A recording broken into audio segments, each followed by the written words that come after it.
지난 3월에 미 최대 은행인 JP모건이 꽤 충격적인 이야기를 했습니다.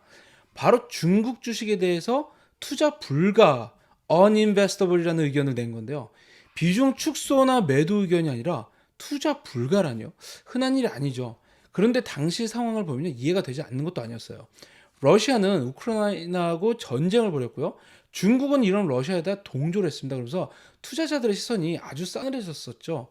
이뿐만 아닙니다. 중국 정부는 인터넷 빅테크를 길들이기 위해서 규제를 계속하고, 심지어 미국 정부 역시 중국 기업들이 미국 투자자들에게 제대로 된 회계 정보를 공개하지 않고 있다고 하면서 상장 폐지를 거론했어요. 하지만 아무리 그렇다고 해도 매도가 아닌 투자를 아예 할 수 없는 상황이다라고 한 거는, 이 미국의 가장 큰 은행이 이렇게 완전히 못을 박았던 건 영향력이 사실 어마어마했죠. 그런데 아이러니한 건요. JP모건이 투자 불가 의견을 낸 3월 14일 이후에 홍콩 항생 테크 지수는요. 그 다음 날 15일 바닥을 찍고 지금까지 두 달이 넘는 사이 한 번도 이전의 저점으로 내려가지 않았습니다. 최악의 시기에 최악의 콜을 듣고 주식을 내던진 투자자들만 사실 좀 아쉽게 된 건데요. 그리고 두 달이 지난 지금 JP모건은요. 중국 기술주에 대한 투자 불가 의견을 모두 철회하고요. 주요 기업들에게 일제히 의견을 상향 조정합니다. JP모건만 그랬다면 사실 큰 신경을 안 썼을 수도 있을 텐데요. 이 세계 최대의 헤지펀드이자 빌리어넬 투자자로 유명한 레이 달리오의 브리지워러가요. 올해 1분기에 가장 많이 지분을 추가한 게 중국 기업이 대거 들어가 있는 이머징 펀드하고요. 알리바바라는 사실이 밝혀졌습니다. 올해 1분기 거래 내역을 보여주는 미 증권거래위원회 13F 보고서를 보면요. 브리지워러가 지분을 가장 많이 추가한 게 바로 EEM 이머징 마켓 펀드로 무려 120%나 늘렸고요. 가장 많은 지분을 가지고 있는 또 다른 이머징 펀드인 뱅가드의 이머징 마켓 펀드죠. VWO도 35%나 더 추가했습니다. 이뿐만 아니라 IEMG라는 아이쉐어스의 또 다른 이머징 마켓 펀드도 92%나 지분을 늘렸어요. 여기에다가 알리바바 지분을 320만 주를 추가 매입해서 75%를 추가했습니다. 자, 이제 브리지워러의 포트폴리오에서요. 이머징 마켓 펀드는 1위, 3위, 4위를 모두 차지하고 있고, 알리바바는 6위를 차지하고 있을 만큼 지금 전체적으로 상당한 지분을 가지고 있습니다.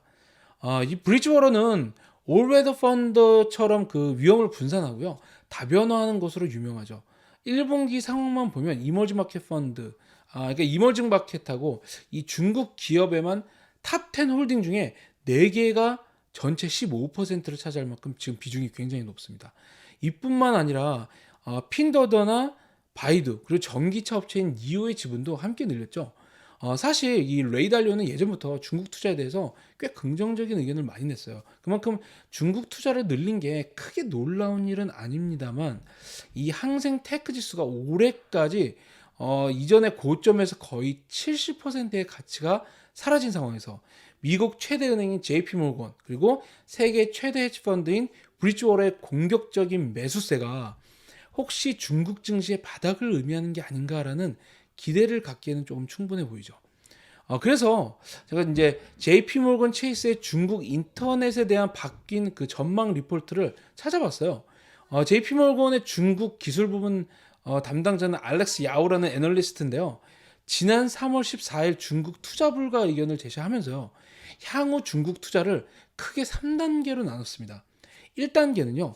중국 정부의 규제를 포함해서 미국의 상장 폐지 위험, 그리고 지정학적 리스크가 모두 강하게 작용하는 단계. 이 전의 단계죠. 사실상 투자 불가 상태를 의미를 했는데요. 이 단계가 그 전만 해도 약 6개월에서 12개월 정도를 유지할 것이다 라고 봤습니다. 그런데 단 2개월 만에 JP모건이요. 1단계가 2단계로 이동을 했다, 전환이 됐다라고 판단을 했습니다. 이 2단계는 바로 위에 언급했던 정치적인 규제 관련 문제가 완화됐다라는 걸 의미를 하는데요. 이 JP모건은 그 근거로 3월 16일 중국 국무원 회의하고요. 4월 29일 정치국 회의 이후에 나온 성명, 그리고 3월과 4월 9일까지 CSRC, 그리고 PCAOB 회의, 4월 2일 발행된 CSRC 권고안을 내세웠습니다. 모두 중국 정부가 경제 부양 및 그 금융시장 금융시장 안정화 정책을 발표한 시기라고 할 수 있죠.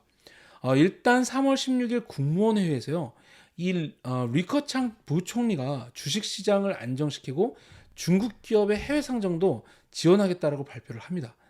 이로 인해서 홍콩 증시가 당시에 12%나 폭등을 하죠. 사실상 이후 바로 이번 주죠. 이번 주 류어 부총리가 발표한 빅테크 규제 완화하고요. 중국 기업 해외 상장 지원 발언하고 3월에 발언하고 괴가 똑같습니다. 당시 국무원은요.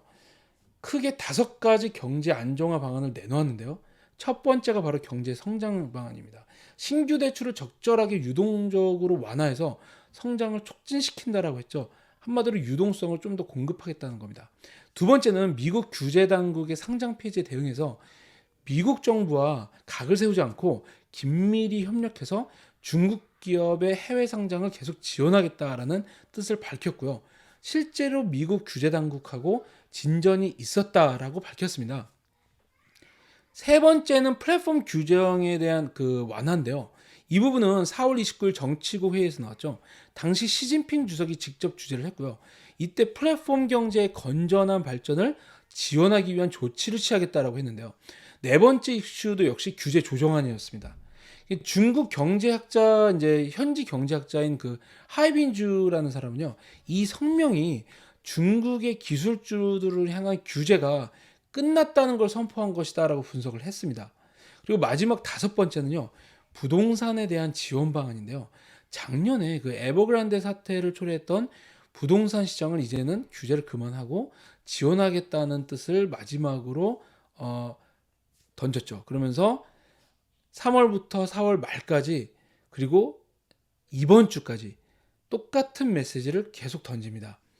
JP모건은 이런 중국 정부의 메시지에 그 투자 단계가 이제 규제 완화 2단계로 넘어갔다고 봤는데요. 2단계는 뭐냐면 매도세가 진정이 되면서 주가가 안정되는 시기입니다. 그리고 마지막 3단계는 글로벌 투자자들이 다시 중국과 중국 기업 섹터로 재진입을 하는 시기죠. 실제로 3월 16일 국무원 회의에 이어서 미국과 중국 규제 당국 간에 지금 활발한 논의가 있었고요.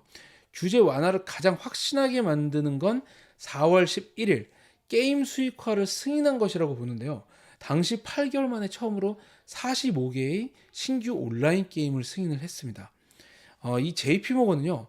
3월 15일 저점부터 지금 항생 테크 지수가 34%나 상승했지만 여전히 위험은 조금 보고 있다고 보고 있고요. 하지만 그럼에도 일단 2단계에 진입을 했다라고 분석을 했습니다. 따라서 그동안 모두 그 비중 축소 매도 의견을 냈던 기업들이요. 일제히 비중 확대 혹은 중립으로 의견을 상향 조정하게 됐는데요. 정확하게 말씀을 드리면 이제 JP모건이 커버하는 기업 중에서 39%는 비중 확대 의견을 냈고요. 44%는 중립, 17%는 비중 축소 의견을 유지를 했습니다. 그렇다고 뭐 위험이 모두 사라진 건 아니라고 보는데요. 규제 위험이 완화됐지만 2022년에 대한 기업들의 전반적인 매출과 어닝이 각각 3% 그리고 15% 정도 삭감될 것이라고 봤습니다. 왜냐하면 그 이후로 이제 공급망의 부진이 계속되고 있고 소비자의 지출 의형이 지금 급격히 둔화됐기 때문인데요. 대표적으로 지금 메이투안하고 알리바바, 핀도도, 그 바이준하고 바이두의 2분기 실적이 상당한 하방 압력을 받을 수 있을 것이다라고 봤습니다. 그리고 또 알리바바하고 핀도더, 텐센트 등은요. 올해 내내 다운사이드 리스크가 여전히 남아 있다라고 분석을 했습니다. 하지만 그럼에도 불구하고 현재 중국 기술주들의 밸류에이션이 정말 역사적인 수준으로 낮기 때문에 상당한 상승 여력이 있다고 본 건데요. 다만 이 목표 범위를 JP모건은 상당히 보수적으로 잡았습니다. 3월 투자 불가를 외칠 때보다는 주가 수익률 배수 그 목표치를 좀 높게 잡았지만요. 올해 초 원래 예전에 채택했던 것보다는 훨씬 낮게 잡은 거죠. 이유는 아까 말씀드린 것처럼 코로나로 인한 경기 둔화 영향도 있고 공급망 그리고 시진핑의 공동 번영 정책, 공동 부유론 그게 초래할 장기 수익과 성장의 둔화 가능성을 모두 함께 다 고려했기 때문이라고 해요. 예를 들어서 이제 텐센트 같은 경우는요. 2022년 초에는 그 주가 수익률 배수가 그 역사적으로 거래됐던 범위인 최소 25배에서 35배로 갈 것이다로 봤는데 지금은 많이 봐서 25배로 봤습니다. 물론 3월 초 목표 범위, 그러니까 투자 불가를 외쳤을 때 19배하고 비교하면 많이 올랐다고 할 수 있는데요. 이전 역사 범위의 하단에 이제 머물러 있는 상황이죠. 알리바바도 마찬가지인데요. 이전 목표치의 경우 이제 18배에서 28배 수준으로 오를 것이다라고 봤는데 3월에는 이 배수를 11배로 낮췄고요. 이번에는 15배로 약간 더 높였습니다. 근데 여기서 아주 주목할 만한 좀 긍정적인 요인이 있는데요. JP모건이 중국 기업들의 회복이 디지털 엔터테인먼트, 지역 서비스 그리고 전자상거래와 같은 경기 초기 사이클의 기업들이 가장 먼저 아웃퍼폼 할 것이다 라고 봤고요. 그리고 여행이나 광고와 같은 약간 이보다 좀 더 뒤처지는 후반 사이클 업종은 초기 사이클 업종보다 한 1분기에서 2분기 정도 회복이 둔화될 것이다 라고 보고 있다는 점입니다. 이건 사실상 중국 경제가 침체의 바닥을 딛고 다시 정부의 각종 부양책으로 인해서 회복을 시작하는 경기 사이클의 초기로 돌아간다는 것을 의미를 하는데요. 일반적으로 주식이 가장 가파르고 빠른 수익을 내는 시기가 바로 경기 초기 사이클이라는 점에서 JP모건의 분석이 맞다면 지금은 어떻게 보면 미국보다 중국이 더 기회가 될 수 있는 상황이라고 할 수도 있겠죠. 레이 달리오의 브리지워터 포트폴리오는요 이런 부분을 좀 그대로 보여줍니다. 중국 이머징 기업은 경기 초기 사이클의 기업을 넣고요. 그리고 미국 쪽 포트폴리오는 경기 후반에 방어적인 성향의 기업들을 많이 넣었죠. 이 JP모건이 가장 불리시하게 보는 섹터는요. 바로 이 디지털 엔터테인먼트, 그러니까 게임이나 음악, 뭐 영상 관련 부분인데요. 그중 이제 넷이즈를 첫 순위로 뒀고요. 그 다음으로 텐센트를 꼽았습니다. 수요일 종가 기준으로는요. 모두 28% 수준의 상승 여력이 있다고 내다봤는데요. 그리고 그 다음으로는 전자상거래, 온라인 커머스 분야에서 가장 이제 높은 점수를 준 거는 알리바바입니다. 알리바바 그리고 그 다음으로 핀도더 마지막으로 딩동입니다. 이 세 기업이 모두 비중 확대 의견을 받았고요. 이 JD.com 같은 경우는 중립으로 의견을 상향 조정을 했습니다. 알리바바 같은 경우는요. 미국 목표가 130달러를 제시해서 지금보다 약 50% 정도의 상승 여력이 있다고 봤고요. 핀도더의 경우 55불로 42%, 이 딩동의 경우 7달러로 약 지금보다 역시 뭐 한 50% 수준의 상승 여력이 있다고 전망을 했습니다. 현재 JP모건이 overweight, 그러니까 비중 확대 의견을 제시한 중국 기업들 중에서 가장 상승 여력이 높다고 본 기업은요, 아이치 스트리밍 서비스죠. 이 아이치로 비중 확대 의견하고 함께 목표가를 8달러로 제시를 했어요. 지금과 비교해서 무려 112%의 상승 여력을 본 거라고 할 수 있습니다. 그리고 이제 배달업체인 다다 같은 경우도 목표가 10달러로 약 50% 정도의 상승 여력을 전망을 했습니다. 뭐 이 외 다른 기업에는요, 의견을 상향 조정했지만 중립 의견을 주거나 아니면 비중 축소 의견을 유지를 했습니다. 언뜻 보면 JP모건이 중국 기술주에 너무 점수를 좀 후하게 준 게 아닌가라는 생각이 좀 들 수도 있는데요. 사실 다른 월가 투자 의견하고 비교하면요, 굉장히 보수적이라고 할 수 있습니다. 가장 부정적인 수준이라고 할 수도 있는데요. 실제로 알리바바의 경우에 지금 팁랭크스를 보면은 월가 평균 목표가가 169달러로 지금보다 약 100% 수준의 상승 여력을 보고 있습니다. 최저가가 130달러인데요. JP모건의 목표가 콜이죠. JP모건이 가장 긍정적으로 보고 있는 기업 중 하나인 그 게임의 넷이즈 같은 경우도 목표가를 120달러로 제시를 했는데요. 월가 목표 주가가 127달러라는 점에서 역시 평균가보다 낮다라는 것을 알 수가 있습니다.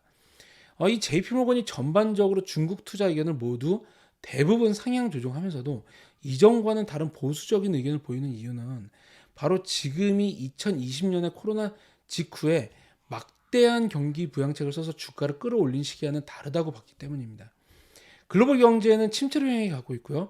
중국의 경기 부양책 역시 지금 버블을 부르는 게 아니라 선별적으로 타겟팅을 해서 일부만 이루어져서 경기 하방 리스크가 여전하다고 보고 있기 때문인데요. 다만 그럼에도 중국이 팬데믹 이후 선진국들과 비교해서 경기 사이클을 선행했다는 점에서 중국의 증시가 미국을 포함한 다른 선진국들보다 먼저 바닥을 찍고 회복할 가능성 역시 지금 커지고 있다고 볼 수 있겠죠. 이번 JP모건의 보고서는요, 이런 부분을 집중해서 봐야 할 것 같고요. 레이 달리오의 브릿지워터를 비롯해서 지금 또 다른 그 세계 최대 자산 운용사죠.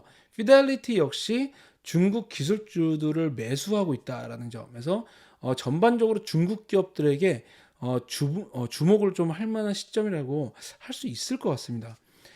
네, 글로벌 증시의 변동성이 계속 확대되면서 투자자들의 심리가 얼어붙고 있는데요. 미국 증시는 바닥이 어디인지 어떻게 보면 암울한 하락세를 계속하고 있습니다. 워렌 버핏은 바닥을 찾으려고 하지 말고 좋은 기업 중에서 가치가 충분히 저렴해진 기업을 찾아 매수하라라고 했습니다. 중국 기술 기업도 그런 측면에서 좀 접근을 해보시는 것이 좋지 않을까 싶습니다. 네, 감사합니다.